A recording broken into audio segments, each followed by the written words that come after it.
গুনাহ করেছো তো করেছো, কি হয়েছে? একবার তো তওবার মাধ্যমে আমি রবের দরবারে ফিরে আই, মওলা ফিরে আসতে পারবো তো? দরজা কি খোলা আছে?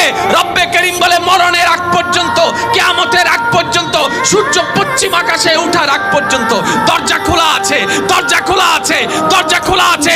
এবার বান্দা বলে মওলা 24টা ঘন্টার কোন টাইমে আসলে সেই দরজা খোলা পাবো?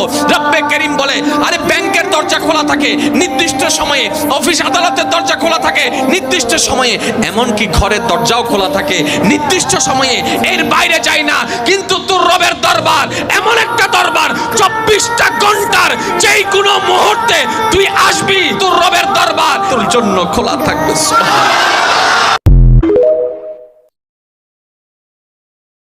গুনাহ করেছো তো করেছো, কি হয়েছে? একবার তো তওবার মাধ্যমে আমি রবের দরবারে ফিরে আই, মওলা ফিরে আসতে পারবো তো? দরজা কি খোলা আছে? রব্বে করিম বলে মরণের আগ পর্যন্ত, কিয়ামতের আগ পর্যন্ত, সূর্য পশ্চিম আকাশে ওঠার আগ পর্যন্ত দরজা খোলা আছে, দরজা খোলা আছে, দরজা খোলা আছে।